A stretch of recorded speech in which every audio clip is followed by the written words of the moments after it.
কিছু জানোয়ার কাছে দূষিত হয়, হতে পারে সেই জানোয়ারের পরবর্তী শিকার আমি।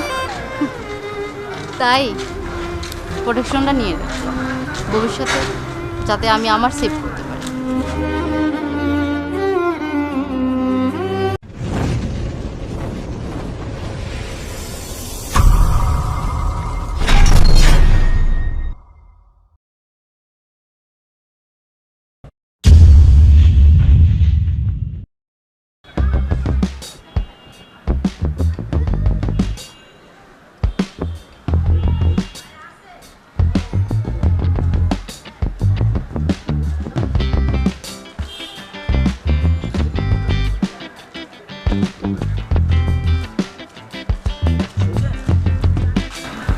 হ্যালো আপু, শুনেন। কি ব্যাপার, আপনি অনেকক্ষণ দেখছি আমার পিছু নিচ্ছেন? আপনাকে ডাকছি, যদি কিছু মনে না করেন তাহলে একটা পার্সোনাল প্রশ্ন করতাম আপনাকে। পার্সোনাল প্রশ্ন? আমি জানি আপনি আমাকে কি প্রশ্ন করবেন। আসলে আমার বাবা পঙ্গু, সে এক সড়ক দুর্ঘটনায় তার দুইটি পা হারায়। সে অনেক বছর যাবৎ বিছনায় পড়া। আমার মা সেলাই কাজ করে কোনো রকমের সংসার চালায়। আমার মা একাই সব কিছু করে উঠতে পারে না, তাই আমি চাকরির খোঁজে বেরোই। চাকরি পেয়েও যাই, কিন্তু অফিস থেকে বাড়ি ফিরতে রাত হয়ে যায়।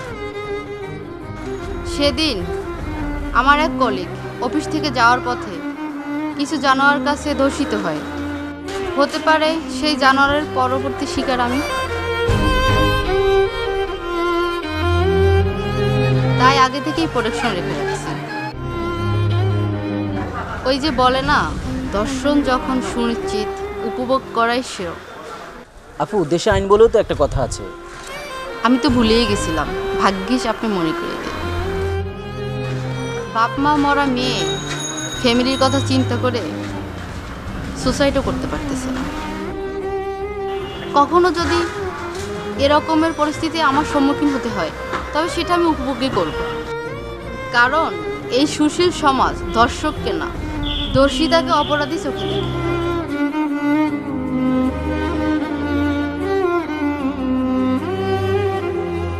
আর আমি তো সমাজের নিয়ম অমান্য করে চলি। চাকরি করি, রাত করে বাড়ি ফিরি। এই ধরনের মেয়েরাই ধর্ষণের শিকার বেশি হয়। আমার মা বাবার ভালো থাকা, ভাই বোনের ভবিষ্যৎ সবকিছুই আমার উপর। আমার তো অনেক দিন বাঁচতে হবে ভাই, আমার ফ্যামিলির জন্য। তাই প্রোটেকশনটা নিয়ে রাখলাম ভবিষ্যতে, যাতে আমি আমার সেভ করতে পারি।